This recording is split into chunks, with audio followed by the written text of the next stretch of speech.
بسم اللہ الرحمن الرحیم الحمد للہ رب العالمین والعاقبۃ للمتقین والصلاة والسلام علی سید الانبیاء والمرسلین قال اللہ تعالی فی الکلام المجید بسم اللہ الرحمن الرحیم فی بیوت اذن اللہ ان ترفع ویذکر فیہا اسمہ یسبح لہ فیہا بالغدو والآصال صدق اللہ العظیم رب اشرح لی صدری ویسر لی امری واحلل عقدۃ من لسانی یفقہوا قولی ان اللہ وملائکتہ یصلون علی النبی یا ایھا الذین آمنوا صلوا علیہ وسلموا تسلیما۔ مل کے پڑھیے صلاۃ والسلام رسول اللہ وعلی آلک واصحابک یا سیدی یا حبیب اللہ صلاۃ والسلام علیک یا رحمۃ للعالمین وعلی آلک واصحابک یا سیدی یا خاتم النبیین۔ نہایت معزز و محترم حاضرین و سامعین، ہمارا آئیے دین سیکھیے کورس اپنی پوری آب و تاب کے ساتھ جاری و ساری ہے، اور رمضان المبارک کی ان مبارک ساعتوں میں مل کر رمضان کی برکتیں لوٹنے کی نیت سے یہ کورس جاری رکھا جاتا ہے، اور اس کے پیچھے مقصد یہی ہوتا ہے کہ ہم سب مل کر رمضان کو اپنی غفلت سے ضائع نہ کر بیٹھیں، اور سارا سال ہی سوتے ہیں، سارا سال ہی آرام ہوتا ہے، تو رمضان میں کچھ اپنے آپ کو جگا کے بٹھا کے تو اللہ کی ان رحمتوں کے موسم کو انجوائے کیا جائے، اس کے پیچھے مقصد یہی ہے، اور انشاءاللہ یہ اسی طرح جاری و ساری رہا کرے گا، انشاءاللہ ہمیشہ رہے گا، اور آپ نے اس سے جاری رکھنا ہے تاکہ جب بھی رمضان آئے تو آپ اس کی رحمتیں اور برکتیں لوٹنے کے لیے اس بہانے کو بنا لیں۔ ایک بہانہ ہے کہ چلے سارے مل کے بیٹھتے ہیں، مل کے رمضان کی خوبصورت ساتھ اللہ کا ذکر کرتے ہیں۔ تو ایک تو ویسے ہی رمضان کی اپنی ہی بڑی برکت، بہت بڑی چیز، بہت بڑا کرم۔ دوسرا، اگر ہم بھی کوشش کریں گے تو اللہ اور خوش ہوتا ہے، اللہ اور اپنے بندے سے راضی ہوتا ہے، اور پھر آپ ماشاءاللہ یہ جو یہاں آ کے سیکھتے ہیں، آپ کو یہ میں بار بار کہتا ہوں اور سمجھاتا ہوں کہ یہ قطعاً ضائع نہیں ہو سکتا، آپ کی نسلوں تک اس کا اثر جائے گا، اور آپ کے اندر تک اللہ اس کی تاثیر اتارتا ہے۔ ظاہر کب ہوتا ہے، کب اسے اللہ کھولتا ہے، یہ میرا اور آپ کا کام سوچنا نہیں ہے، یہ کبھی نہ سوچیے گا، نہ اس طرف کبھی توجہ کیجیے گا۔ بہت سارے لوگ بیچارے نفس کے اس جال سے قابو میں آ جاتے ہیں کہ دیکھیں وہاں گئے تھے، درس بھی سنے ہیں، کوئی نہیں، اسی طرح ہی ہے زندگی۔ بھائی ضروری ہے تیری زندگی میں اللہ اس سے ظاہر کرے وہ کوئی تیرا محتاج ہے، یا کوئی وہ تیرے پیچھے چل رہا ہے؟ مالک ہے، وہ تیری نسلوں سے اس کا اثر ظاہر کرے گا، کب کرے گا یہ تو اس کی مرضی ہے، اس لیے یہ ذہن نشین ہونا چاہیے، انشاءاللہ تو نشین رہنا چاہیے، یہ محنت ضائع نہیں ہوتی۔ ان اللہ لا یضیع اجر المحسنین، بے شک اللہ نیکوں کا اجر ضائع نہیں کرتا۔ یہ تو سوال ہی پیدا نہیں ہوتا کہ آپ کسی مزدور کو مزدوری پہ لگا دیں، صبح سے شام تک وہ لگا رہے، مزدوری کرے، اور جب مزدوری جو ہے لینے کا وقت آئے تو آپ کہیں کہ نہیں جی کوئی مزدوری نہیں، تو ایسے تو نہیں ہوتا۔ آپ پہلے دیکھتے ہیں کہ اب مزدور بلایا ہے تو شام کو دینے کے لیے میرے پاس میری جیب میں اس کی مزدوری ہے کہ نہیں، اگر وہ ہوتی ہے تبھی بلاتے ہو نا، بولو وہ ہوتی ہے تب کہتے ہیں بھائی آج لگا لو کیونکہ آج جیب میں پیسے ہیں، شام کو اسے دے لیں گے، تبھی بلاتے ہیں آپ۔ تو اللہ آپ کو یہاں بلا کے بٹھائے اور پھر کہے کہ نہیں جانے دو ایسے ہی، ایسے تو نہیں ہو سکتا نا، وہ تو ساری کائنات کا مالک ہے، ساری کائنات کی برکتیں رکھتا ہے۔ تو یہ 110%، 1000% یقین رکھیں کہ یہ آپ کی زندگی میں ظاہر ہوگا کہیں نہ کہیں اس کا اثر ضرور آئے گا اور اللہ اس کو چھوڑے گا نہیں۔ پھر ایک اور اس کی بڑی خوبی یہ ہے کہ ایک تو ہوتا ہے کہ آپ محنت کرتے ہیں، کوشش کرتے ہیں، تو آپ اپنی اس محنت کے مطابق جتنی آپ نے کوشش کی ہوتی ہے اس کے مطابق آپ کو ملتا ہے، ایک تو یہ ہے۔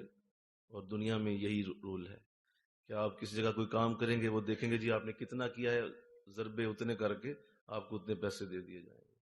جو بھی آپ کام کرتے ہیں، جاب کرتے ہیں، آپ کوئی بھی محنت کرتے ہیں تو اس کو ناپا جاتا ہے اور اس ناپ کے مطابق پھر آپ کو رقم دی جاتی ہے۔ لیکن اللہ کے ہاں کبھی بھی یہ اصول نہیں رہا، اللہ ایسے نہیں کرتا۔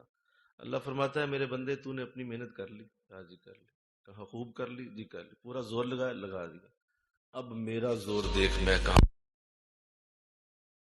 اب اللہ اپنی طرف سے جو دے گا وہ اتنا نہیں دے گا جتنی تمہاری محنت ہو۔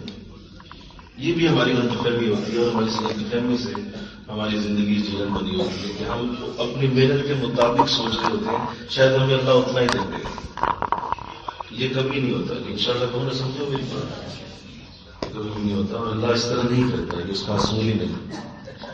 وہ اپنے بندوں کے لیے الگ انداز سے ریورس کرے گا، اور بے شمار ایسی حدیثیں موجود ہیں جس میں اللہ اپنے بندوں سے فرماتا ہے، حضور الاسلام نے بھی فرمایا حشر کے دن جب ایک شخص کو بلایا جائے گا اور اس کو فرمایا جائے گا بھئی یہ تیرا وہ ثواب ہے، یہ وہ تیری نیکیاں ہیں جو تو نے کی ہوئی، تو وہ حیران ہو کے پوچھے گا، وہ کہ مولا یہ تو میں نے کی ہی نہیں، یہ تو نہیں میں نے کی ہوئی، کوئی تو میں نے کیا ہی نہیں ہے، یہ مجھے کیسے مل گئی، یہ کس طرح حال ہے؟ تو جواب دیا جائے گا نہیں، وہ جو تو نے چھوٹا سا نیکی کا نظام شروع کیا تھا قیامت تک وہ چلتا رہا ہے، اور جو تو نے کسی کو نیکی پہ لگایا تھا وہ بھی وہ نمل نیک کرتا رہا، پھر اس کی اولاد کرتی رہی، اس کی اولاد کرتی رہی، وہ ساری نیکیاں تیرے نامہ اعمال میں ہم ڈالتے رہے کیونکہ تیری وجہ سے وہ کام شروع ہوا، تو نے اسے شروع کیا، آغاز تیری وجہ سے ہوا، لہذا وہ ساری اس کے آواز بند کرو یار، اس کی ساری نیکیاں جو ہیں وہ اس کی نامہ اعمال میں ڈال دی جاتی ہیں جو نیکی کا ذریعہ بنتا ہے۔ تو بتاؤ کہاں تک بات کی، مل کہو نا سبحان اللہ بولو۔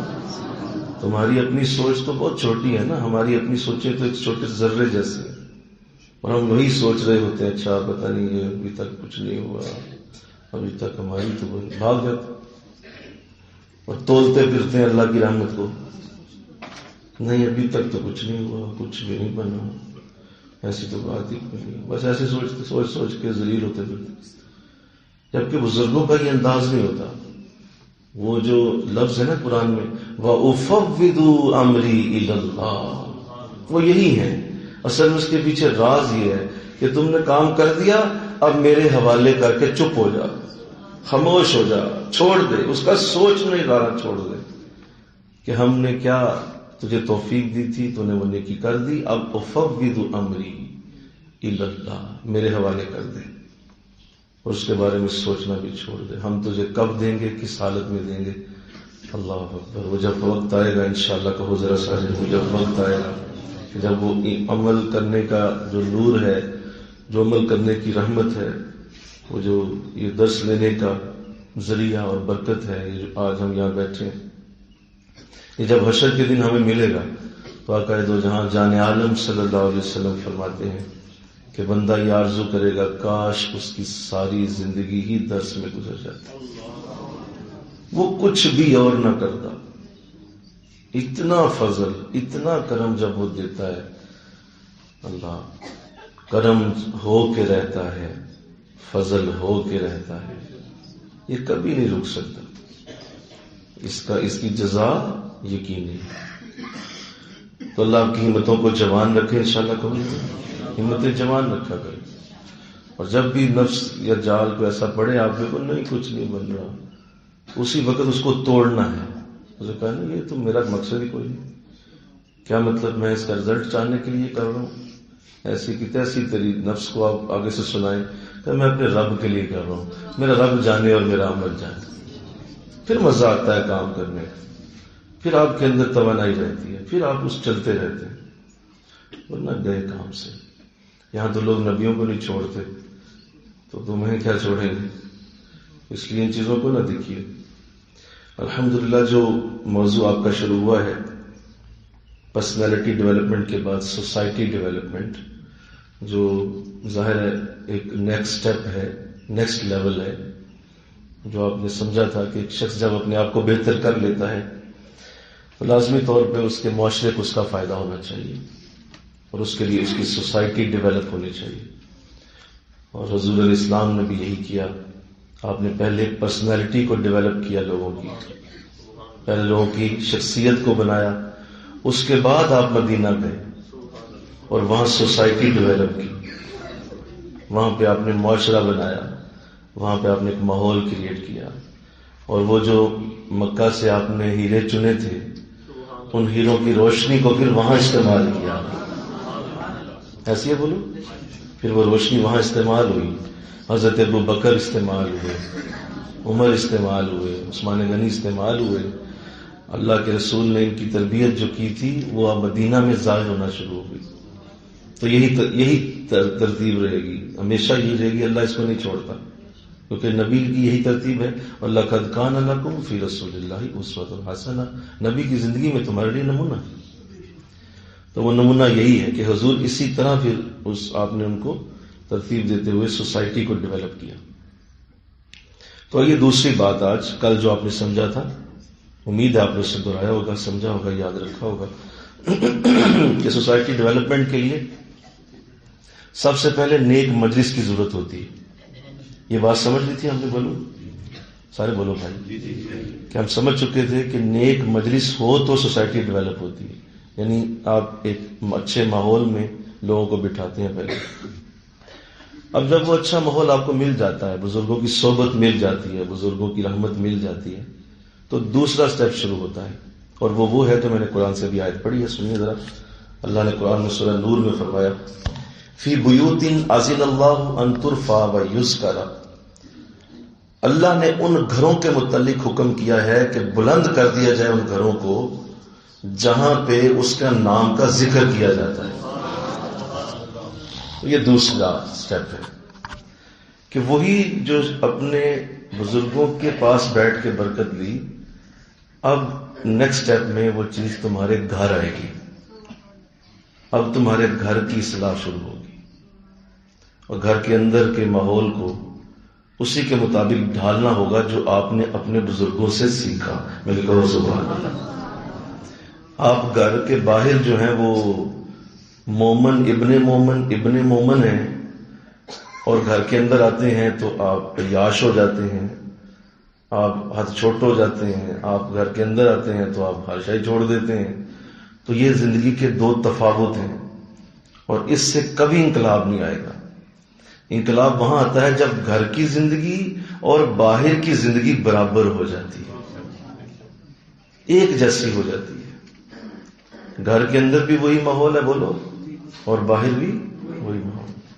اب وہ جو آپ نے اپنے بزرگوں سے سیکھا تھا، بزرگوں سے لیا تھا، اور بزرگوں سے آپ نے جو نور و کرم حاصل کیا، کرم نوازیاں مل گئی، اب وہی فضل آپ نے گھر لانا ہے۔ اور اگر آپ وہ لانے میں ناکام ہیں اور آپ نہیں لا سکے وہ گھر کے اندر، تو اس کے لیے ابھی سے سن لیں کہ وہ جتنی محنت آپ کے شیخ نے آپ پہ کی تھی، یا وہ اللہ والے نے آپ کو بلا کے اپنی مجلس میں بٹھایا تھا، اگر آپ اسے گھر پہ نافذ نہیں کر سکے تو آپ کی بھی محنت ضائع ہے، ان بزرگوں کی محنت بھی ضائع ہے، اللہ رسول کا بھی تمہارے اوپر نور اتر رہا وہ بھی ضائع ہو گیا ہے، کیونکہ اس کا پریکٹیکل مظاہرہ پہلے نمبر پہ تمہارے گھر کے اندر ہوتا ہے، کیونکہ وہاں تم حکمران ہوتے ہو، بولو، وہاں تم حاکم ہو، اور وہاں تم ایزی ہو، کوئی تم پہ پریشر نہیں ہے، کوئی تمہیں کچھ کہہ نہیں رہا، کوئی کچھ بھی، وہاں پہ اندر بیٹھے ہو اپنے گھر میں، لیٹ جاؤ، اٹھ جاؤ، بیٹھ جاؤ، سو جاؤ، کھا لو، تمہارا گھر ہے۔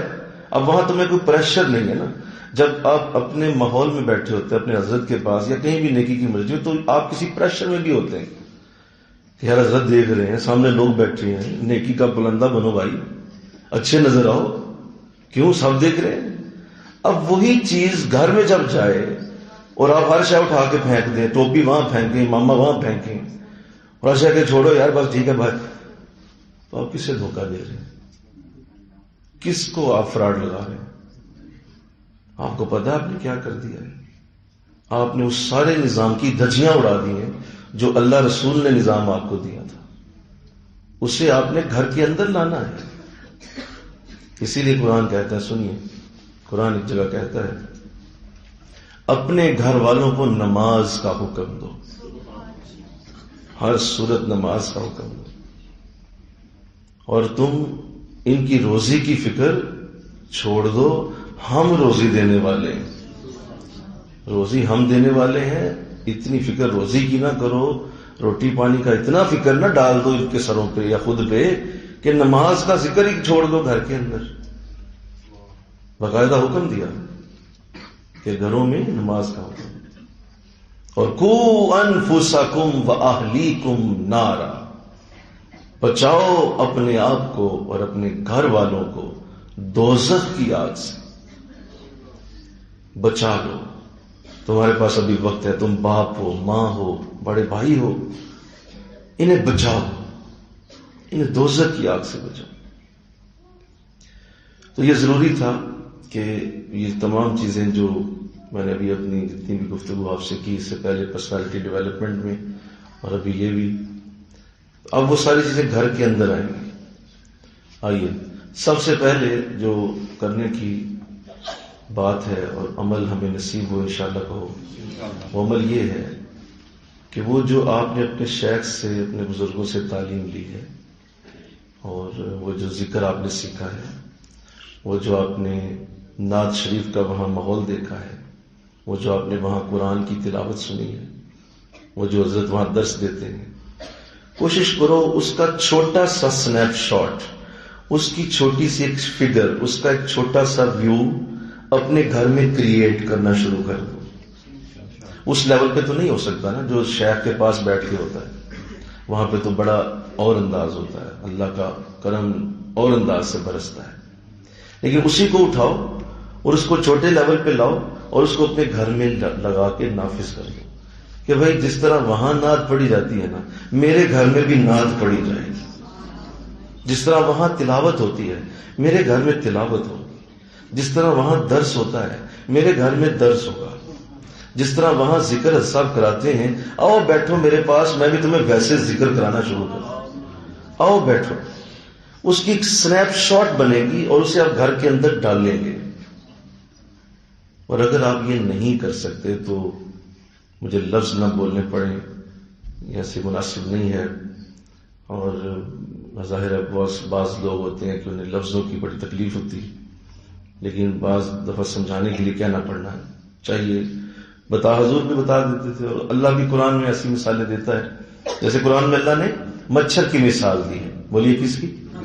مچھر کی مثال دی کہ تم مچھر کا پاری بنا کے دکھا دو، اور پھر جو ہے وہ اللہ نے فرمایا کہ اگر میں مچھر کی مثال دیتا ہوں تو میری مرضی ہے، بولو میری مرضی ہے، جس کی مرضی مثال۔ کوئی کافروں نے مذاق اڑایا استغفر اللہ، یہ کیسا کلام ہے جس میں مچھر کی مثالیں ہیں، مکھیوں کی مثالیں ہیں، جس میں شاید کی مکھی کی باتیں ہو رہی ہیں، تو یہ کیسا کلام لگا، میری مرضی، میری مخلوق ہے، سمجھانے کے لیے میں کوئی بھی مثال دوں۔ تو ایسے سمجھانے کے لیے اگر آپ یہ چھوٹا سا سنیپ شاٹ بھی گھر میں نہیں لے جا سکتے تو پھر آپ کسی نہ تو مردوں کی نسل میں سے ہیں نہ ہی عورتوں کی نسل میں سے ہیں، پھر آپ وہ تیسری نسل میں سے ہیں، آپ پھر وہ ہیں، آپ اس کو سمجھ لیں، آپ واقعی وہ ہیں کہ آپ میں اتنی ہمت ہی نہیں ہے کہ آپ قرآن، نیکی، تلاوت، درس، ذکر کو اپنے گھر کے اندر سنیپ شاٹ میں نہیں لا سکتے۔ بہت بڑا لیول تو نہیں ہم کہہ رہے آپ سے کہ آپ پورے گھر کو ہی ہر مہینے ہی لگا کے دیگوں کے ساتھ اور بڑے لوگوں کو بلا کے کریں، نہیں، یہ کس نے کہہ دیا آپ سے؟ سنیے سیدنا ابوبکر رضی اللہ تعالیٰ عنہ کی مثال۔ حضرت ابوبکر رضی اللہ تعالیٰ عنہ نے جب حضور سے یہ سب کچھ سیکھا، ظاہر ہے آقا نے انہیں بتایا ہوگا کہ اس طرح نماز ہے، یہ قرآن ہے، اس طرح ساری چیزیں بتائی ہوں گی۔ آپ نے اس زمین پہ خانہ کعبہ کے بعد جو مکہ میں پہلی مسجد بنی وہ حضرت ابوبکر کے گھر کے اندر بنی تھی۔ آپ نے گھر کا ایک حصہ اس کو باؤنڈری بنائی بولیے چھوٹی سی باؤنڈری سین کے اندر باؤنڈری بنا دی اور اندر ایک جائے نماز رکھ دی اور کہہ دیا بھائی یہ مسجد ہے، یہاں نماز پڑھنی ہے، جا کے جس نے نماز پڑھنی ہے یہاں جائے. اسی مسجد حرام کا ایک سنیپ شاٹ گھر کے اندر رکھ دیا. کوئی گل نہیں سمجھ آئی تو سبحان اللہ سارے کہہ دے پتہ کو نہیں لگا. اسی کا ایک چھوٹا سا آئیڈیا وہاں رکھا کہ یہ دیکھو یہ بھی وہی ہے. اور حضور اسلام کی عادت کریمہ تھی کہ آپ جب حضرت ابوبکر کے گھر جاتے تو آپ ظاہر اندر لے جاتے ہوں گے، بولو اندر لے جاتے ہوں گے بڑی خوشی سے کہ نبی میرے گھر آئے ہیں. تو اندر جب جاتے تو حضور کو کمرے کی طرف لے جاتے تھے. اب نہیں وہاں نہیں جانا، وہ جو آپ نے مسجد بنائی ہے وہاں بیٹھنے لے جانا اور آپ وہیں بیٹھتے جا کے. حضرت ابوبکر جب بھی آپ آئے ہیں آپ مسجد کے اندر جا کے بیٹھے، وہاں تشریف رکھی آپ نے. تو اگر آپ ایسا نہیں کر سکتے آپ سوسائٹی کو ڈیولپ نہیں کر پائیں گے. اپنے گھر کے اندر اس ماحول کو بنائیے جو آپ نے اپنے بزرگوں سے سیکھا ہے، اس کو کریٹ کیجیے. اپنے گھر کو اس طرح سے بنا دیجیے جو آپ کا، جہاں پہ آپ کی حکومت ہے. بھئی ساتھ والے گھر میں تو آپ کی حکومت بولیے نا نہیں ہے، گلی میں بولو، محلے پہ، ملک پہ، پوری دنیا پہ نہیں، کسی جگہ نہیں. آپ کے اپنے گھر میں آپ کی حکومت ہے، وہاں آپ کتنا دین نافذ کر رہے ہیں.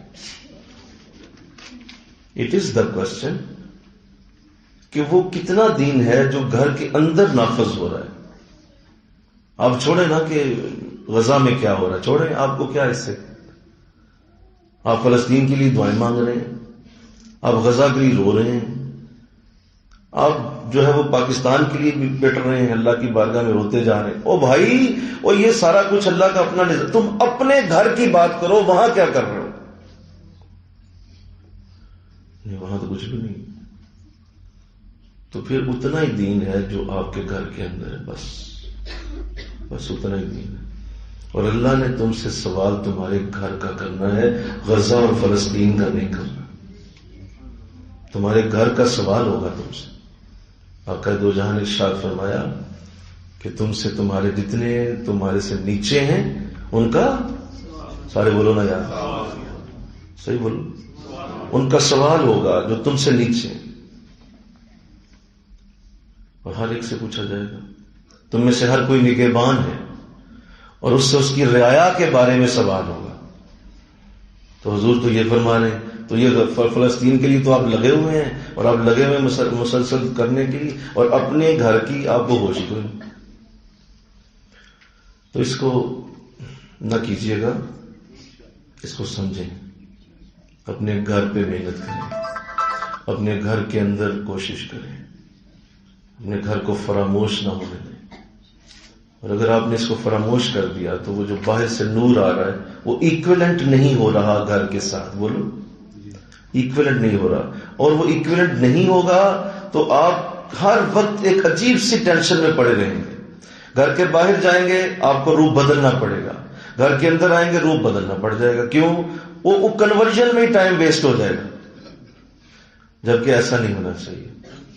جب آپ گھر کے اندر آئیں تو آپ کو لگے یہ تو وہی ماحول ہے جو رضا والا ہے، اور گھر کے باہر جائیں تو وہاں جہاں بیٹھتے ہیں تو وہ تو وہی ماحول ہے جو گھر والا ہے. تو بتائیے سارا وقت پھر اللہ کے ذکر میں گزرا نا، اللہ کی رحمت میں گزر گیا. تو یہ پہلا سٹیپ ہے جو آپ اپنے گھر کے لیے لینا ہوتا ہے. انشاءاللہ تو کہو ذرا. میرے قبلہ عالم نے جب ہمیں یہ باتیں سکھائی تھیں تو اسی دن سے اس پہ کوشش کی، اور پھر ہم نے تو آپ کو ختمات خواجگان جیسا ایک اعلیٰ وظیفہ دیا ہوا ہے. آپ سمجھیں اس بات کو کہ وہ اسی لیے دیا جاتا ہے کہ آپ میرے پاس بیٹھ کے تو پڑھ ہی رہے ہیں، ہمارے پاس بیٹھ کے تو سیکھ ہی رہے ہیں. ابھی آپ نے پڑھے ہیں ختم شریف میرے ساتھ. کیا آپ اپنے گھر والوں کو پڑھائیں گے؟ اپنی بیوی کو پڑھائیں، اپنے بچے کو بٹھا کے لا حول ولا قوت الا باللہ پڑھائے؟ کیا آپ نے اسے یہ جو ابھی کلام پڑھا گیا تھا گنبد خضرا پہ پہلی نظر گئی، یہ آپ کے گھر میں کبھی پڑھا گیا؟ آپ کے گھر کے اندر کیا اس کو کبھی کس نے پڑھا ہے؟ کبھی سوچا آپ نے؟ یہ آپ کے گھر کے اندر کچھ اور چل رہا ہے اور یہاں آ کے آپ کچھ اور کر رہے ہیں. اس وجہ سے بدلاؤ نہیں آ پائے گا، وہ کبھی بھی نہیں آ پائے گا. آپ 80 سال کے ہو جائیں نہیں ہو پائے گا، کیونکہ گھر میں ماحول اور چل رہا ہے، باہر اور چل رہا ہے. یہ وہ پرابلم ہے جس پہ بڑے دھیان سے دیکھنے کی ضرورت ہے. انشاءاللہ کہو. دوسرا انداز یہ ہوتا ہے، اگر آپ اپنے گھر کو ڈیولپ کرنا چاہتے ہیں اور اس کو ایکویلنٹ کرنا چاہتے ہیں، اور سوسائٹی ڈیولپمنٹ میں گھروں کے اندر جو چیز ہونی چاہیے، وہ جو باہر سے برکت لی تھی، اپنے شہر سے نور لیا تھا قرآن کا، حدیث کا، وہ تو باہر تھا. اب جب گھر میں آئے گا تو پہلا اسٹیپ میں نے کیا. دوسرا یہ ہے کہ آپ ایسا کریں کہ جس شخصیت سے آپ نے وہ نور لیا ہے، آپ اسے ہی گھر میں بلا لیا کریں. میں کہتا ہوں نا سبحان اللہ، یہ سب سے بہترین اور آسان طریقہ ہوتا ہے.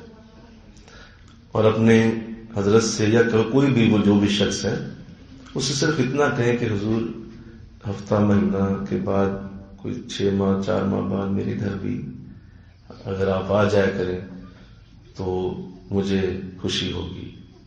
آپ اندازہ نہیں لگا سکتے کہ آپ اصل میں کر کیا رہے ہیں. آپ یہ کر رہے ہیں کہ جس طرح آقا دو جہاں صلی اللہ علیہ وسلم جب آپ کسی صحابی کے گھر جایا کرتے تھے تو حضور کے جانے کا مطلب یہ ہوتا تھا کہ پورا دین حضور کے ساتھ چل کے وہاں پہنچا. نماز بھی گئی، روزہ بھی گیا، حج بھی گیا، زکوٰۃ بھی گئی، جہاد بھی گیا، قرآن بھی گیا، فرشتے بھی گئے، خود خدا بھی ساتھ حضور کے وہاں. بولو گیا کہ نہیں؟ بولو بھائی حضور کے وہاں جانے کا مطلب کیا ہے؟ یہ سب کچھ وہاں پہنچ گیا. اب آپ کی محنت تو بالکل ہی گئی نا، آپ کی محنت کی تو ضرورت ہی کوئی نہیں، کیونکہ آپ نے سورج ہی گھر کے اندر جلا لیا ہے. سورج ہی گھر کے اندر جلا لیا. اب آپ کے چھوٹی چھوٹی لائٹیں بلبوں کی کوئی حاجت نہیں. وہ جو آپ نے چھوٹی چھوٹی ذکر کی مجلسیں کی تھی، اب اس سے بڑا کام بن گیا ہے، وہ سورج خود آ کے گھر میں جلنا شروع. یہ جو لوگ یہ کام کرتے ہیں نا، یہ بڑی اعلیٰ کرم نوازی ہوتی ہے. اور اس کو سیدنا ابوبکر رضی اللہ تعالیٰ عنہ کی سیرت، کیا شاندار آپ کی وہ انداز ہے. ایک تو یہ کہ آپ نے گھر میں ہی مسجد بنا لی تھی. بولو، سمجھدار تھے نا، فالو کر جاتے تھے اصل بات کو. گھر کے اندر مسجد بنائی، اور پھر دوسرا یہ آپ کرتے تھے کہ آپ ہر کوئی چوتھے 10ویں دن حضور کا کھانا بنا لیا کرتے تھے. اور اس سے بھی بڑا کام یہ کر دیا، اس سے بھی بڑی سعادت یہ حاصل ہو گئی کہ خود سیدہ عائشہ رضی اللہ تعالیٰ عنہ کی شادی حضور سے کر دی. میں کہتا ہوں سبحان اللہ، اپنی ایک بیٹی حضور کو دے دی. اب بولیے رشتہ آگے بڑھا، اب وہ سسر کی حد تک پہنچا اور آگے بڑھتی چلی گئی. یعنی آپ اصل میں یہ بات جان گئے تھے کہ مجھے ان کے ساتھ ساتھ رہنا ہے، اور اس برکت کو آپ لینے کے لیے یہ فضل اور کرم کو تو اس طرح کے انداز آپ نے بنائے اور آپ نے یہ کیے. تو یہ دوسرا طریقہ ہوتا ہے. انشاءاللہ کہو نا، بزرگوں کے آنے کا مطلب یہی ہوتا ہے. اللہ والے جس جگہ چل کے چلے جائیں 70,000 رحمت کے فرشتے ساتھ چلتے ہیں. ایک عام مومن، اس کی شان دیکھو کتنی ہے. سنو، ایک عام مومن، ایک عام انسان کہ اگر وہ کسی جگہ عیادت کے لیے گیا ہے، کسی مریض کی عیادت کے لیے، تو آقا دو جہاں کی حدیث موجود ہے، حضور فرماتے ہیں کہ کوئی کسی کی عیادت کرنے ملنے گیا کہ مریض آدمی ہے، چلو میں ذرا عیادت کر رہا ہوں، 24,000 رحمت کے فرشتے اللہ اس کے ساتھ بھیجتا ہے کہ میرے بندے کی عیادت کرنے ایک شخص جا رہا ہے، تو جاؤ تم بھی ساتھ جاؤ. یہ ایک عام مومن کی شان ہے. مسلمان نمازی کی کیا شان ہوگی، ذاکر کی کیا شان ہوگی، نعت خوان کی کیا شان ہوگی، قرآن کے مفسر کی کیا شان ہوگی، اور جو خود اللہ والا ہے ذکر کرتا رہتا ہے اس کی کیا شان ہوگی کہ اس کے ساتھ کتنے فرشتے تمہارے گھر کے اندر ہیں. تو اس سے تمہارے گھر کی دیواروں کی اندر جو اس کی ریت اور بجری ہے نا، وہاں تک اس کا نور پہنچ جاتا ہے اور دیواروں میں گھس جاتا ہے نور. بزرگ آ گئے گھر میں بھائی، عید کا سما ہوتا ہے. بولو نا بھائی، ہوتا ہے کہ نہیں ہوتا ہے؟ آج ایسے لگتا ہے جیسے عید ہے، خوشی کا ایک اندر ایک الاؤ چل رہا ہوتا ہے کہ حضرت آئے ہوئے ہیں، بزرگ آئے ہوئے ہیں. اور اس گھر والوں کی حالت دیکھو جہاں پہ وہ آ کے بیٹھتے ہیں، کیا حالت ہوتی ہے گھر والوں کی. ان کو اتنا شادی بیاہ پہ خوشی نہیں ہو رہی ہوتی جتنا اپنے بزرگوں کے آنے پہ خوشی ہو رہی ہے. یہ دوسرا سٹیپ ہوتا ہے. اس کو ڈیولپ کیجیے، اس کو اپنی زندگیوں میں لائیے اور ہمیشہ اس پہ رہیے. میرے قبلہ عالم، جب آپ نے ان چیزوں کو بتایا، میں نے آج تک کوئی ایسی جگہ نہیں چھوڑی. جہاں بھی میں جاتا ہوں میری کوشش ہوتی ہے کہ حضرت صاحب بھی وہاں پہنچے. اور مسجد کسی میں جب اللہ نے موقع دیا جمعہ پڑھانے، وہاں بھی میں صاحب، پھر نور مصطفیٰ میں تھا، وہاں بھی حضرت صاحب ہر رمضان. یہاں پہلا سٹیپ بھی حضرت صاحب کے ہاتھوں سے لگوایا. آپ کی اپنی محنت ختم ہو جاتی ہے جب وہ آ جاتے ہیں. ہمیں کیا پڑی ہے؟ جب ہمارے سائیں موجود ہیں، بولیے، ان کے کندھوں پہ رکھ کے چلاؤ نا بندوق جتنی مرضی، اپنی طرف سے لگے رہتے ہیں. لگے او بھائی ان کے کندھے استعمال کرو، تمہارے آگے ہیں نا، ان کو استعمال. تو اللہ اس کی توفیق دے. یہ دوسرا سٹیپ ہوتا ہے کہ اس کے اوپر رہنا ہوتا ہے اور اس کو پوری طرح کرنا ہوتا ہے، تب گھر ڈیولپ ہوتے ہیں. اب جب وہ آ جاتے ہیں، سنیے ہوتا کیا ہے. جب وہ آ جاتے ہیں تو پھر ان کے آنے سے ایک تو وہ اس بات کو ذہن نشین رکھتے ہیں کہ اب میں جس گھر جا رہا ہوں، اب اس گھر کی جتنی بھی رحمتیں ہیں، فضل ہیں، وہ میرے ذمے ہو گیا ہے. اور وہ اپنے اوپر یہ بات ڈال لیتے ہیں کہ بھائی ایک بندے نے بلایا ہے تو اس کے گھر میں خالی تو نہیں نہ جانا. بھائی سمجھدار اور جو آج بھی دنیا میں بھی اصول ہے کہ آپ اگر کسی گھر جا رہے ہیں تو خالی تو نہیں جاتے. آپ کوئی فروٹ لے جاتے ہیں، کوئی مٹھائی لے جاتے ہیں، کوئی دل میں ایسی خواہش لے جاتے ہیں کہ بھائی یہ فلاں کوئی بچہ ہوگا اس کو 1000 دے دوں گا، 2000 دے دوں گا، تو سوچ کے جاتے ہیں نا. یہ تو ہے دنیاوی چیزیں. لیکن بزرگ جب جاتے ہیں تو وہ سوچ کے جاتے ہیں کہ اب اس کے گھر جا رہا ہوں، خالی نہیں جاؤں گا. کیا لے کے جاؤں گا؟ جتنا بھی اللہ کے ہاں حضور کا پیار ہے وہ بھی اس گھر کو دے کے آنا ہے. جتنا بھی مدینے کی محبت ہے میرے دل میں وہ بھی ان کو دے کے آنا. جو قرآن کا پیار مجھے اللہ نے دیا ان کو دے کے آنا ہے. یہ وہ لے کے جاتے، خالی نہیں چھوڑتے. آپ اندازہ کریں کیا کر رہے ہیں آپ. اور کھپ گئے ہیں اپنے گوڈے رگڑ رگڑ، ککھ نہیں بنے. او بھائی سمجھو، ایسے نہیں کرتے. آپ جب کسی بڑے کو بلاتے ہیں، دیکھیے نا، آپ کسی شہر کا بھی اندازہ لگائیں، محلے کا اندازہ لگائیں، گلی کا. وہاں جب کوئی پرائم منسٹر آتا ہے، وہاں جب کوئی وزیر آ جاتا ہے، کسی گلی کا وزٹ کرتا ہے، یا کوئی بھی ایسی چیز ہوتی ہے، کوئی فتح کرنے آ جاتا ہے، اس محلے کی یا اس علاقے کی ذرا حالت دیکھو کیا ہوتی ہے. بولیے کیا ہوتی ہے؟ گلیاں صاف ہو رہی ہیں، گٹر صاف ہو رہے ہیں، کوچی پھیر رہی ہے. کیوں؟ وزیر صاحب آ رہے ہیں، وزیر صاحب آ رہے ہیں. وہ اس نے ایک گھر میں جانا ہے، 2 منٹ کے لیے بیٹھنا ہے، وہ پورے علاقے کی تقدیر بدل گیا تھوڑی دیر کے لیے. آگے وہ سارا علاقہ صاف ہو گیا، سڑکیں صاف ہو گئی، شاپر اٹھا لیے گئے، گندگی اٹھا لی گئی، وزیر صاحب کی نظر نہ پڑ گئی. بالکل یوں ہی جب اللہ کا ولی کسی محلے کی طرف چلتا ہے تو اللہ رحمت کے فرشتوں کو وہاں پہلے بھیجتا ہے. میرا ولی یہاں آنے لگا ہے، دھیان کرو، سیٹنگ کرو ساری میرے ولی کی. ارے جو دنیا کے وزیر کے لیے اتنا اہتمام ہو تو ایک اللہ کا ولی اور بزرگ جہاں جا رہا ہو وہاں حالت کیا ہوتی. سارے شیطان دور کیے جاتے ہیں، ساری نوستیں دور کر دی جاتی ہیں، رحمت کے بادل چھا دیے جاتے ہیں. کیوں؟ بزرگ آ رہے ہیں، اللہ والے آ رہے ہیں. نہیں سمجھ رہے ابھی بھی بات. یہ ہوتا ہے، یہ ریالٹی ہے، یہ سچ ہے. آپ کا گھر اس سے بہتر انداز میں ڈیولپ نہیں ہو سکتا. انہیں بلائیں اور پھر اس کا رنگ دیکھیں کہ یہ کیا ہے. اور پھر یہ بھی نہیں کہ وہ فارغ بیٹھے ہوئے ہیں اور آ جائیں گے، ایسا بھی نہیں ہوتا. بڑا سوچنا پڑ جاتا ہے اس پہ. یہ بھی کوئی اتنا آسان عمل نہیں ہے. ظاہر ہے معاملات ہوتے ہیں، کچھ اور انداز ہوتا ہے. تو اللہ توفیق دے، انشاءاللہ کہہ دیجیے. تیسری بات جو گھروں کو ڈیولپ کرنے کے لیے ضروری ہے، اور ظاہر گھر سے ہی معاشرہ بنتا ہے، اس سے گلی بنتی ہے. بولو، گھر پہلے گھر بنتے ہیں، پھر گلی بنتی ہے، گلی سے محلے بنتے ہیں، محلے سے شہر بنتا ہے، اور شہر سے پھر ملک بنتا ہے. ایسے ہی ہوتا ہے. تو یہ پہلی اکائی جو ہے وہ گھر ہے. ایک گھر ہی خیر کا مرکز ہے اور ایک گھر ہی شر کا مرکز ہے. تمہارے گھروں میں ہی خیر ہے، تمہارے گھروں میں ہی شر ہے. یہ باہر نہ ڈھونڈو ان چیزوں کو، یہ سب کچھ گھروں کے اندر ہے، گھروں کے اندر ہی ہوتا ہے.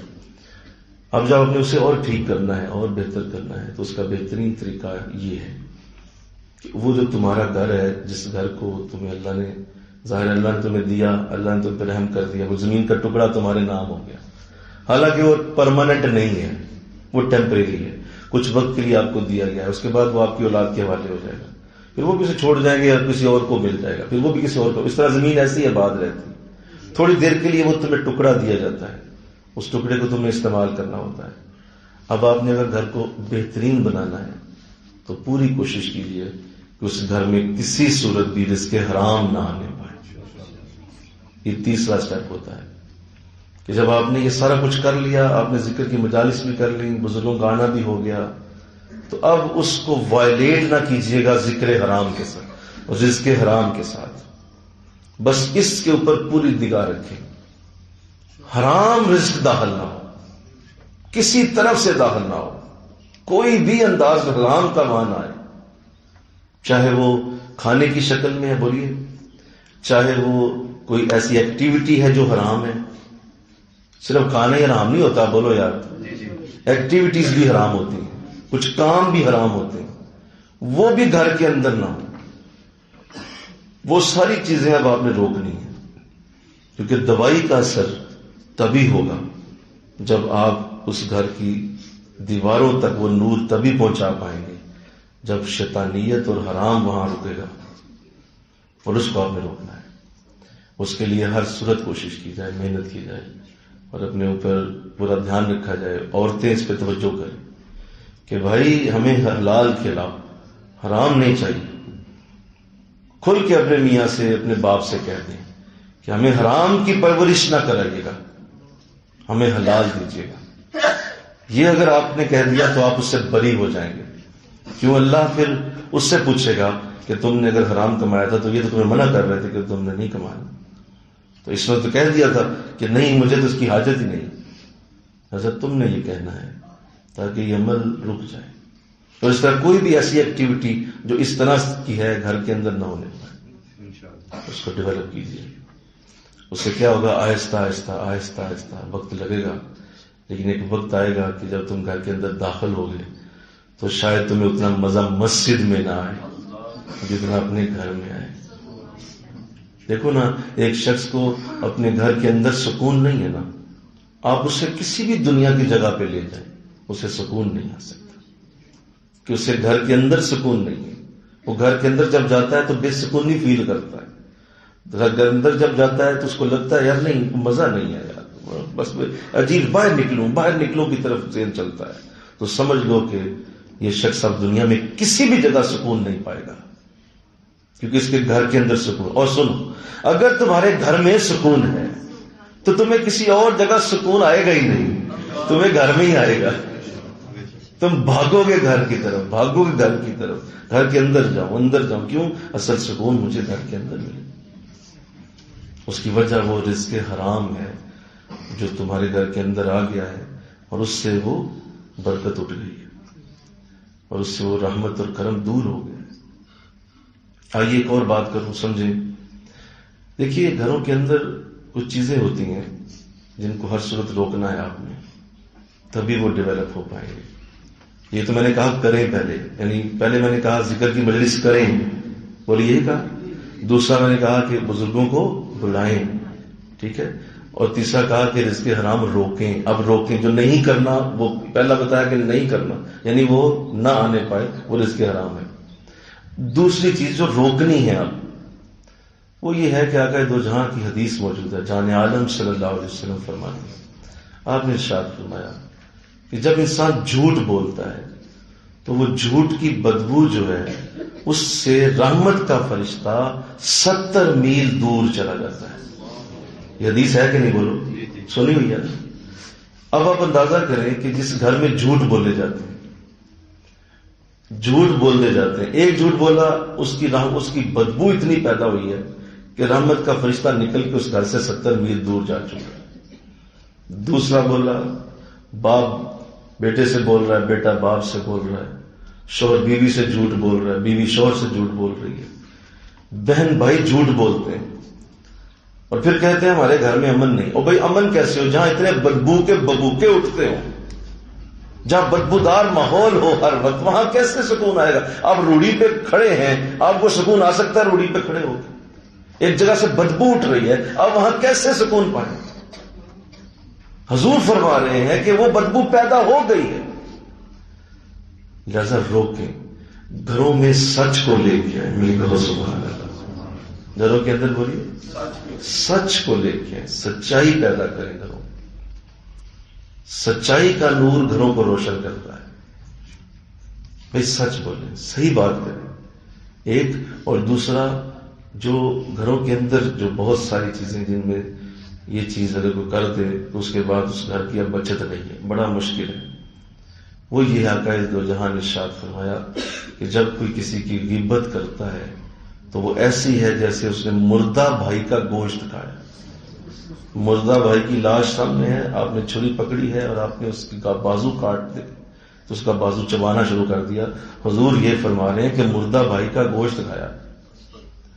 اب وہاں غیبت ہوئی ہے، آپ کی بیوی نے کسی غیبت کر دی ہے، آپ نے کسی غیبت کر دی ہے، آپ بیٹھے ہیں آپس میں باتیں کر رہے ہیں اور لوگوں کی برائیاں بیان کر رہے ہیں. لوگوں کی برائیوں کے اوپر ڈسکس ہو رہی ہے، فلاں کتنا برا ہے، فلاں کتنا برا ہے، فلاں کتنا برا ہے، فلاں کتنا برا ہے. بس وہ اسی باتوں کو چلتے چلتے، بڑا ہی مشکل کام ہے یہ، اس کو روکنا ہوتا ہے. کیونکہ جب گھر کے اندر ہوگا اس کا مطلب ہے کہ وہاں روز ایک لاش کھائی جا رہی ہے. بھئی ایک غیبت ہوئی، ایک مردہ بھائی کا گوشت کھا لیا، دوسری غیبت ہوئی، دوسرا مردہ آ گیا، تیسری پہ تیسرا مردہ آ گیا، چوتھی پہ چوتھا مردہ آ گیا. بولو، اور وہ تو 1500 لاشیں پڑی ہیں گھر کے اندر. یا تو بولو میں جھوٹ بول رہا ہوں، میں حضور کی حدیث سنا رہا ہوں. کیا میں سچ بول رہا ہوں؟ حضور کی حدیث سنا رہا ہوں کہ وہ مردہ بھائی پڑا ہے تمہارے سامنے، تو آپ باز نہیں آ رہے، آپ غیبت پہ غیبت کرتے چلے جا رہے ہیں. غیبت پہ وہ ڈیولپ نہیں ہوگا، گھر کی ڈیولپمنٹ نہیں ہو سکے گی، وہ ویسے ہی رہ جائے گا. وہ چند دیواریں کھڑی کر کے لینٹر ڈال کے گھر نہیں بنتے. آپ نے ایک ڈبہ سا بنا دیا اور آپ کہیں آپ گھر کے اندر بیٹھے ہیں. گھر کسی اور شے کا نام ہے. گھر رحمتوں کے اترنے کی جگہ ہے. جیسے اللہ نے اپنے گھر کو کہا خانہ کعبہ، اللہ نے کہا کعبہ تو گھر ہے اس کا. تو گھر وہاں کیا مطلب؟ کوئی رہتا ہے، وہ کوئی رہتا ہے وہاں. تو جب آپ وہاں رہتے ہیں تو آپ دیکھیں کہ یہاں پہ یہ کام اگر ہوتا رہے گا تو بتاؤ کیسے آپ وہاں رہیں. مطلب بہت مشکل کام.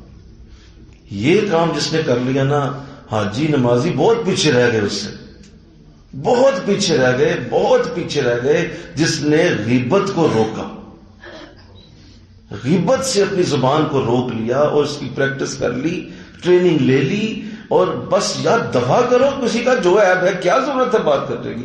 یہ جس نے کہہ دیا نا، میں کہتا ہوں جا کے حج پہ طواف بھی کر لے تو وہ نور پیدا نہ ہو جو اس جملے کا نور اس نے پیدا کیا. کہ دفع کرو یار، کیا ضرورت ہے کسی کی بات کرنے کی.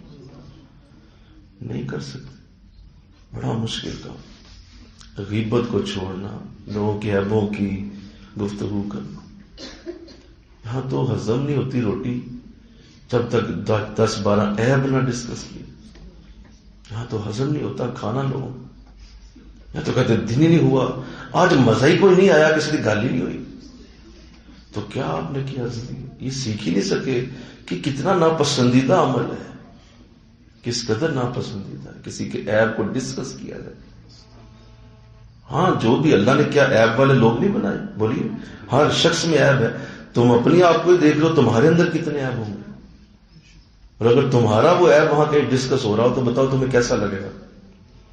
بس وہی سوچ لو کہ تمہارا عیب کسی جگہ ڈسکس ہو رہا ہے اور تمہیں بتایا گیا ہے کہ وہاں 2 بندے تمہاری باتیں کر رہے ہیں اور تمہارے عیب کی بات کر رہے ہیں، تمہارے اندر یہ برائی ہے، تو کتنی تکلیف ہوگی. اور آپ گالی دے دیں گے، ایسے کی ایسی، مجھے بتاؤ کس نے یہ میری بات کی.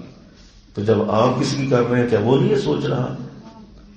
اسے نہیں پتا کہ آپ نے عیب کی بات کی ہے تو وہ کتنا برا سمجھے گا.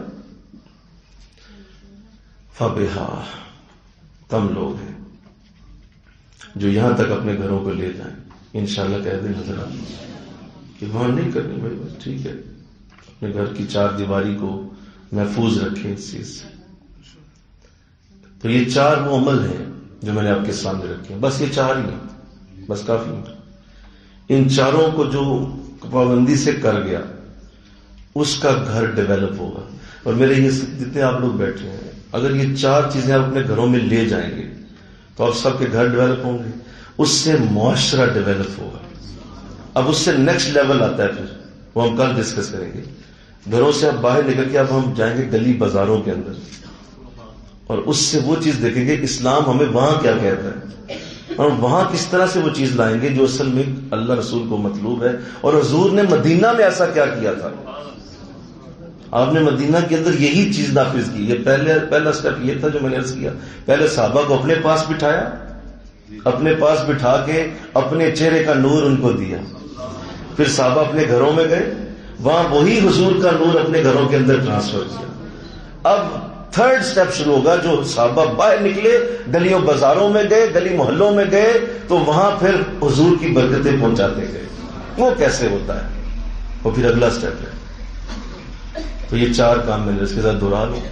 پہلا کیا بولیے, اپنے گھر میں ذکر کی مجالس. بولو کیا, سارے بولو, ذکر کی مجلسیں کرو. باہر سے کسی کا انتظار نہ کرو.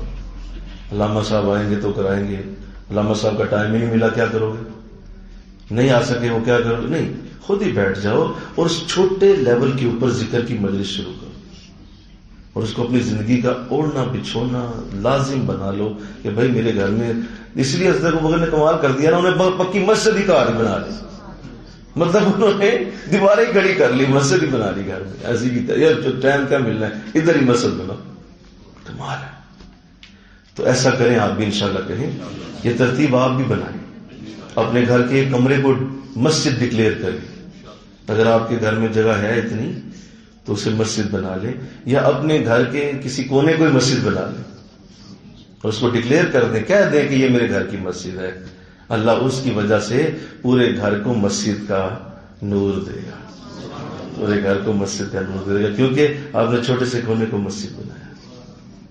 ہم نے پورا کمرہ پورا 25 فٹ کا, ہمارے گھر میں جو سب سے بڑا کمرہ ہے وہ مسجد کہلاتا ہے, ہم نے اسے مسجد بنایا ہوا.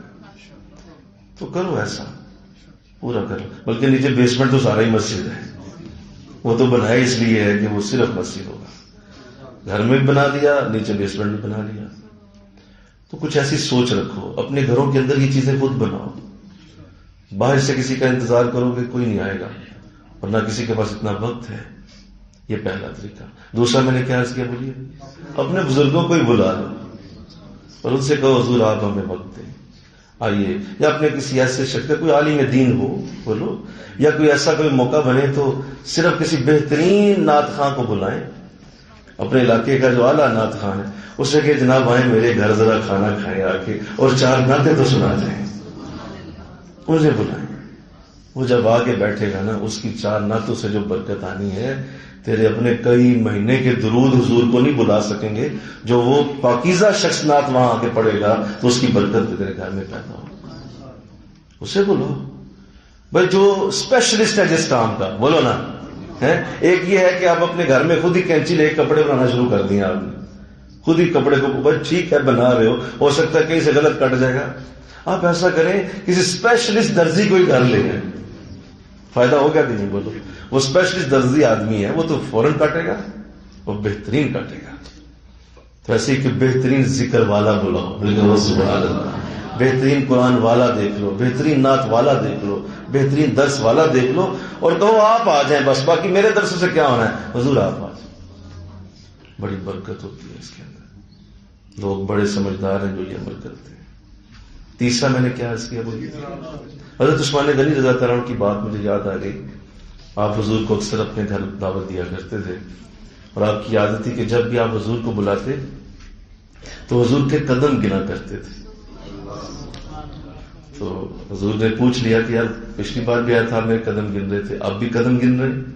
تو فرمایا حضور خوشی بڑی ہوتی ہے, مجھے پتا ہے آپ جب آئیں گے گھر تو برکت ہوگی, وہ تو ہوگی, تو آپ کی جو قدم گنتا ہوں اتنے ہی غلام آزاد کروں گا جتنے میرے نبی کے قدم میرے گھر تک پہنچے. تو کتنا شوق ہوتا تھا صحابہ, کتنا شوق رکھتے تھے. یہاں خودی ولی بنے ہوئے, خودی مفتی بنے ہوئے, خودی صوفی بنے ہوئے, اور کسی کو بلا کے اس کی برکت لے لو, بات ختم ہو. تیسرا میں نے کہا جو روکنا ہے آپ نے بولی وہ حرام ہے. حرام روکیے، چاہے وہ ایکٹیویٹیز ہیں یا چاہے مال ہے، کچھ بھی حرام نہ گھر میں ہونے کا. خاص طور پہ میڈیا. بولو سنو ایک بات، سنیں آخری بات. میڈیا کو آپ نے اگر کنٹرول نہ کیا اور میڈیا کو صحیح طرح سے آپ نے نہ دیکھا تو آپ ایک ہی وقت میں آپ کہہ رہے ہیں کہ آپ کی اولاد جو ہے یا خود آپ بھی ایک ہی وقت میں آپ ٹی وی دیکھ رہے ہیں، ڈرامے دیکھ رہے ہیں، ایک ہی وقت میں آپ سارا کچھ بھی چل رہا ہے، فلمیں بھی چل رہی ہیں اور آپ وہ سارا کچھ جو میڈیا پہ ہے گند بلا ہی ہے نا سارا. بولو چند ایک چیزیں صحیح ہوں گی ورنہ تو پورا برا حال ہے. اور آپ چاہ رہے ہیں یہ سارا کچھ چلتا رہے گھر کے اندر، ہر بندے کے ہاتھ میں یہ رہے اور ہر بندہ سب کچھ دیکھے. ہاں ساتھ یہ سارے بچے نمازی بھی بننے لگے، ساتھ یہ سارے ذاکر بھی بنے، ساتھ یہ نعت خواں بھی بنے. کیسے ہو سکتا ہے یہ؟ کیوں آپ یہ کس طرح کی آپ نے سوچ رکھی؟ ایسا ہوگا کیا؟ ایسا نہیں ہونا. نہ اپنے آپ کے اوپر ایسا جو ہے وہ بے وقوفی ڈالیں.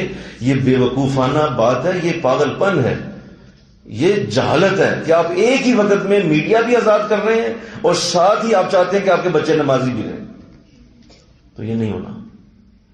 آپ نے یا تو میڈیا بند کرنا ہے یا آپ سوچ لیں کہ نمازی بھی جائیں گے، تو آپ نے اس پہ عمل کرنا ہے انشاءاللہ.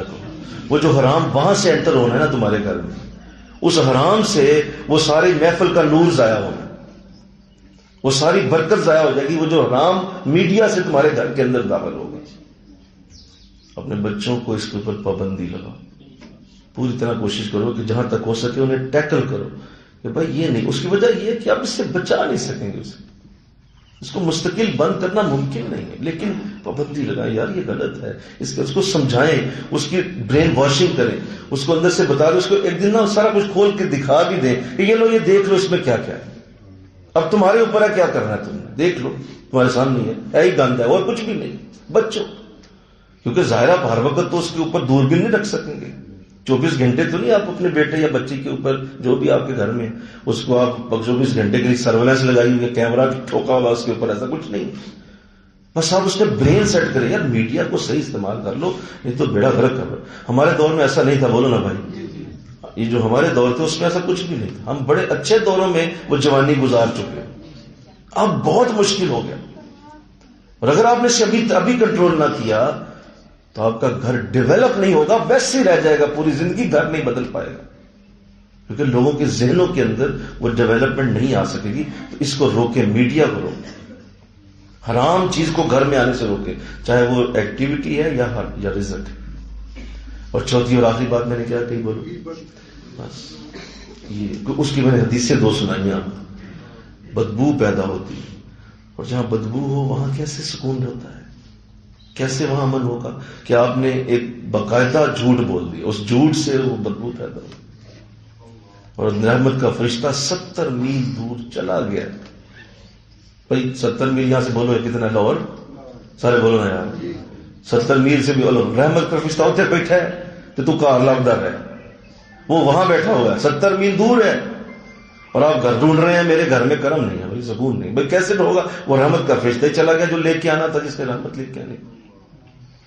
اور پھر مسلسل بولا جا رہا ہے تو وہ تو گھسے گا ہی نہیں اندر آپ کے گھر میں، کبھی بھی نہیں. آپ پڑھ لیں نماز جتنی مرضی، وہ آئے گا ہی نہیں، اندر ہی نہیں آپ آ رہا کیونکہ آپ نے اندر بدبو چھوڑی ہوئی ہے. اور اسی طرح غیبت میں نے عرض کیا اور اس کی حدیث میں نے عرض کر دی، مردہ بھائی کا گوشت. اب آپ بیٹھے میں غیبت ہو رہی ہے، چگلی ہو رہی ہے، تو آپ کیا سمجھتے ہیں کہ آپ کو نظر کچھ نہیں آ رہا؟ حضور فرما رہے ہیں سامنے لاش پڑی ہے اور ایسا کیا آپ نے. اور حضور نے تو اپنے معجزہ دکھایا نا کہ وہ 2 عورتیں آپ کی خدمت میں حاضر ہوئیں تو کہا تھی پیٹ میں درد ہے، پیٹ میں درد ہے. حضور نے فرمایا فلاں چیز کھاؤ، فلاں چیز کھاؤ. وہ 2 دن بعد پھر حضور ابھی بھی درد نہیں جا رہی. فرمایا یہ ہو نہیں سکتا، تمہیں میں نے جو چیز بتائی اس سے تمہارا مرض ٹھیک نہیں ہوا. ہاں ہاں حضور نہیں ٹھیک ہوا، ابھی بھی درد ہو رہی. فرمایا کیا کرو، انگلی ڈالو، اپنے حلق میں انگلی ڈالو. انہوں نے انگلی ڈالی تو وہ کی تو موٹے موٹے گوشت کے ٹکڑے منہ سے باہر نکلے. یہ حضور کا معجزہ تھا. موٹے موٹے گوشت. کہا یہ حیران ہو گئی کہ اتنی موٹی بوٹیاں. فرمایا تم نے کسی کی غیبت کی تھی، کسی کا عیب بیان کیا؟ وہ شرمندہ ہو کہا حضور آپ کو کیسے پتا چلا؟ کہا یہ مردہ بائی کا گوشت ہے، ہمارے منہ سے نکلا، دیکھ لو موٹیاں. تو حضور نے تو دکھا دیا، میں اور آپ تو دکھا نہیں سکتے، یہ بولو آپ نے تو دکھا دیا کہ دیکھ لو گوشت نکلا ہے، ہمیں اس پہ تو یہ 4 کام جب کر لو گے نا تمہارا گھر بن جائے گا، برکتیں آ جائیں گی، رحمتیں ہوتے رہیں گی. اور اللہ مجھے آپ کو توفیق دے دے، ہم سب آج کی اس عظیم برکت کو لے جائیں جو عرض کی گئی. وما علینا الا البلاغ. آمین.